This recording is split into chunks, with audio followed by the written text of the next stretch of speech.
out of poverty. And there are people responsible for driving this agenda and driving this change. And with this, I would like to have the pleasure and honor to invite Dr. Mansur Muhtar, the Vice President Country Programs and the representative of the President of IDB for his speech. Can we give him a warm welcome, please?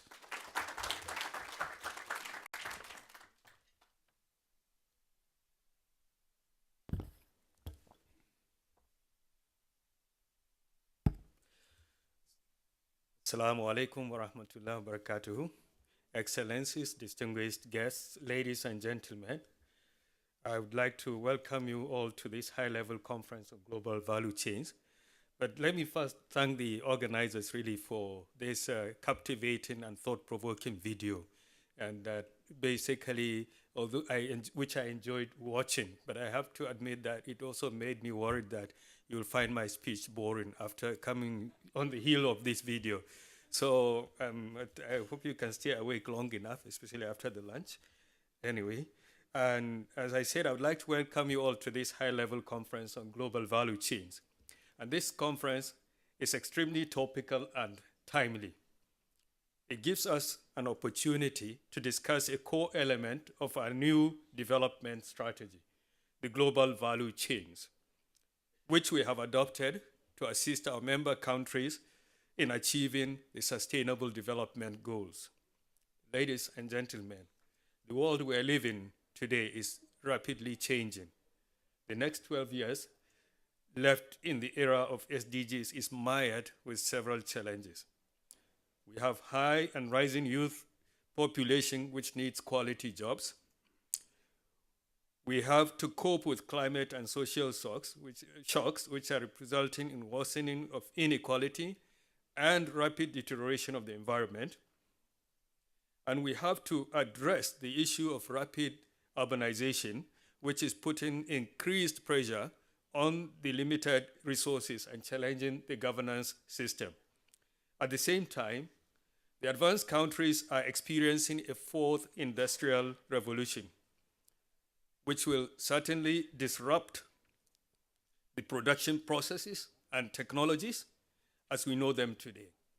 With all these emerging trends, our member countries face a financing gap of $1 trillion annually to meet their SDGs. This poses a question to us all.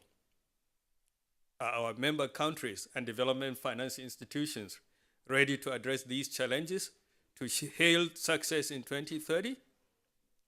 I humbly suggest that this would require a structural change in the economies of many member countries. It would also require a significant shift in ISDB's partnership strategy.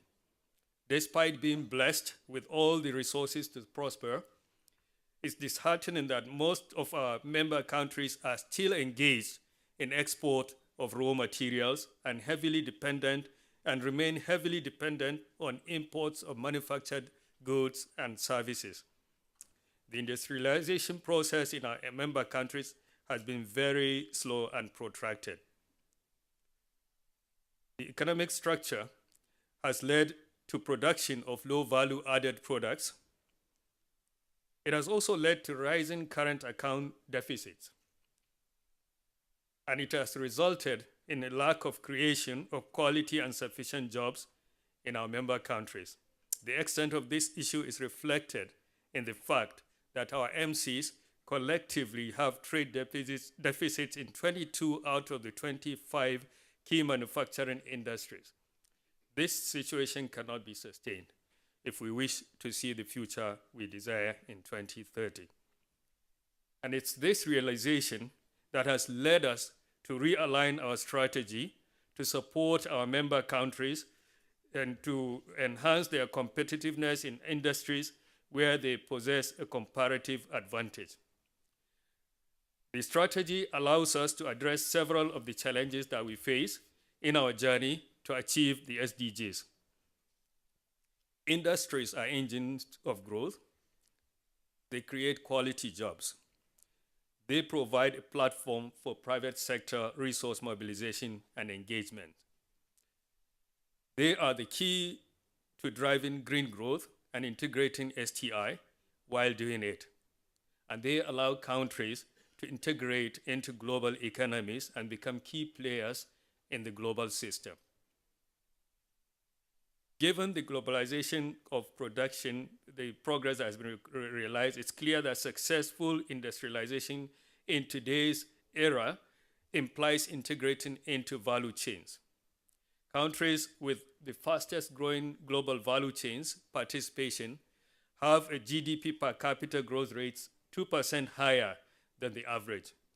GVCs also provide an avenue through which countries can industrialize at a much earlier stage of development.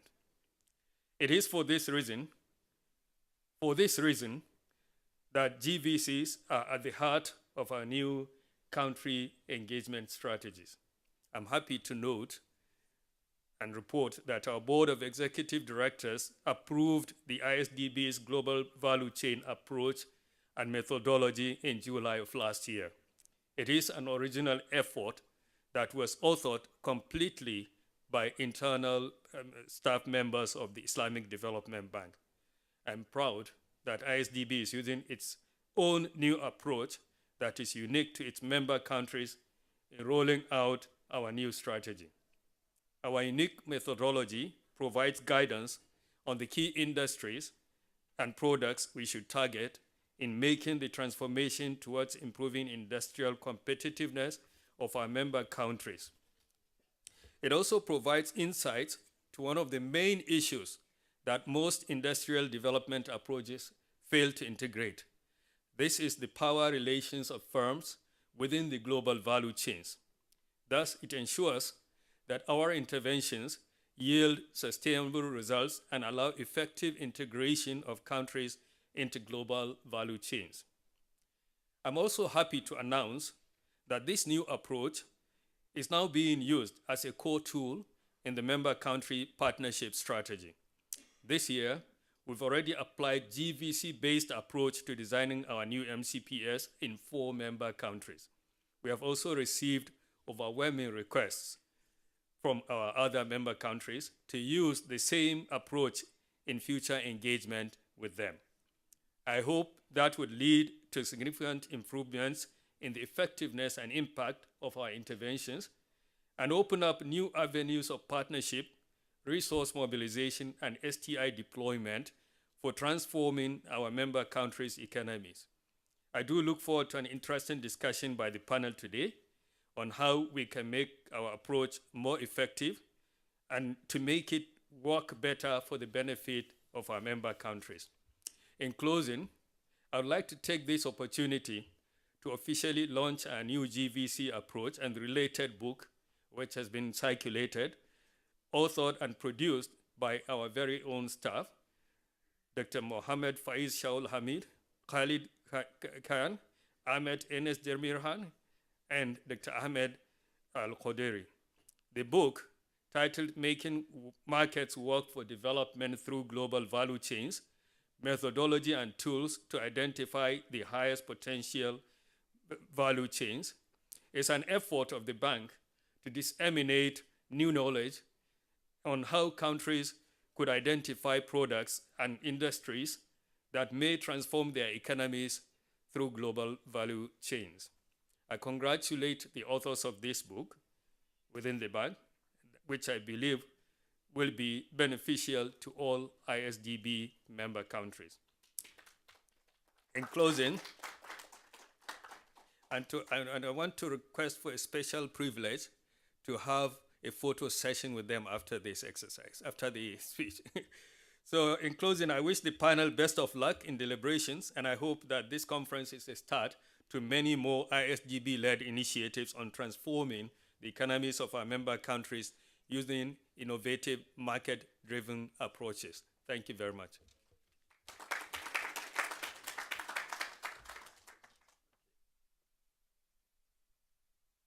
Can I quickly invite the authors to please come to the stage for a historic photograph?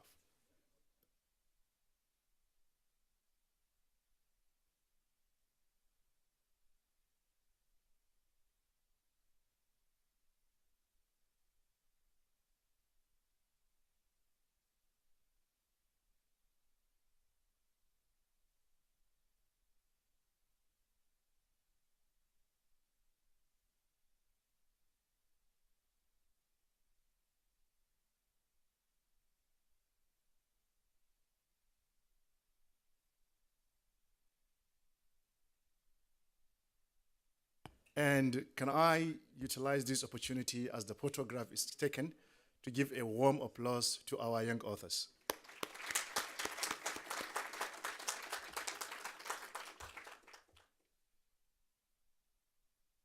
Thank you very much.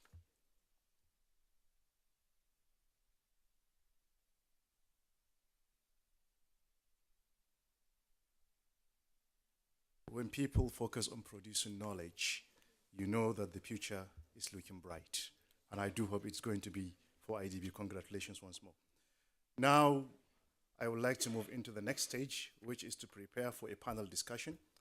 And I believe I was going through the profiles and I think I found it very interesting. And I would like to invite each of the speakers to the high table and then the moderator who is going to facilitate the session. And I would like to start by inviting Dr. Muhammad Abdul Khalid, the economic advisor to the Prime Minister of Malaysia. If he is in the room, please.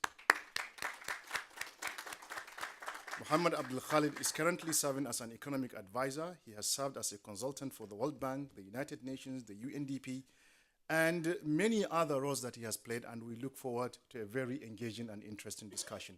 Next in the line is Dr. Martin Gardner, who is the CEO of the Gopher Consulting Group. Dr. Martin Gardner has emerged as a leading contributor in the industry over aid effectiveness, regulatory compliance, and the value commercial consulting firms and what they bring to the development community. He holds a PhD in statistics and econometrics from the Technical University of Darmstadt, Germany. You are welcome to the panel. Next, of course, we cannot do it without ladies on the table. Dr. Stacy Frederick, Managing Director of Duke Global Value Chain Center. She has served as a consultant for numerous organizations, including the World Bank, International Labour Organization, United Nations Industrial Development Organization, and many more. By the way, when I was reading your profile, it reminded me of an Indian guy. I was reading his profile, and by the time you finish, you are almost 10 pages. So I do hope that the rich experience I'm seeing in your CV will filter into the discussion. Of course, we are living in the age of sustainable development. And to ensure sustainability, you have to see young people there. I have the pleasure to invite Dr. Muhammad Faiz Shahul Hamid, who is a global value chain specialist here at the Islamic Development Bank. He holds a PhD in economics from the University of Malaya, Malaysia, and a degree in industrial engineering from Afstad Simigrin University in Germany. So another inspiring young chap emerging in the IDB. But what I found in the panel is that there are so many economists on board. And recently I was reading a book. You know the title? Why Economics Cannot Explain the Modern World. And with this, I would like to invite the moderator, Dr. Ahmed Al-Khudri, the Director of Strategy, to come and ask the panelists how economics can explain the modern world. Thank you very much.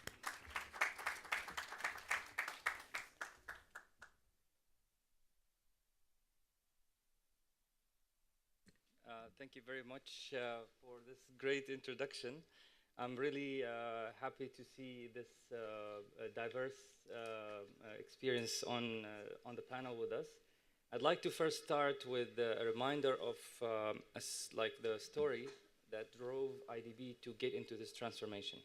Again, I'm emphasizing key messages here, but they are the reason why we have changed the way we work. We've realized that our member countries have all signed up for a sustainable development goals, even though it sounds like it's a small change from MDGs, Millennium Development Goals. That one letter difference, behind it, there's trillions of dollars of financing required. The total financing required for the SDGs is estimated at 4.5 trillion worldwide.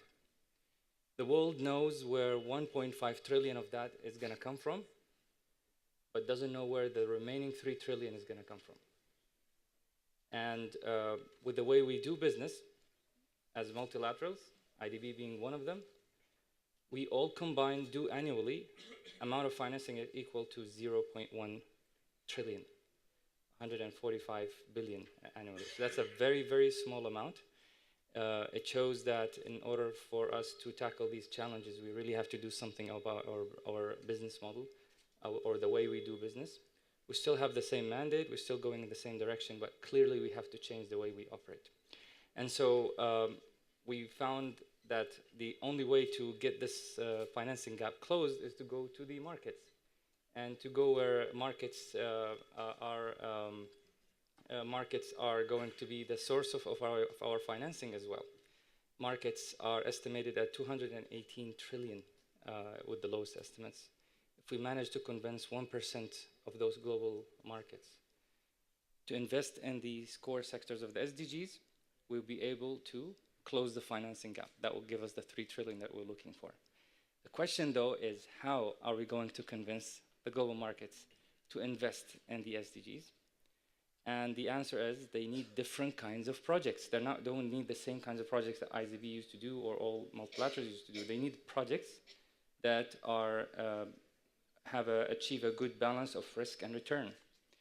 And they also, from our side, as member countries who have their own development challenges, they want to make sure that the markets, when they invest, they also leave some economic value add locally, that they create jobs locally. And so this is where the whole change around global value chains was introduced in the bank, because global value chains comes at the intersection of these 3 angles, being able to answer the question on risk, question on return, while creating jobs locally.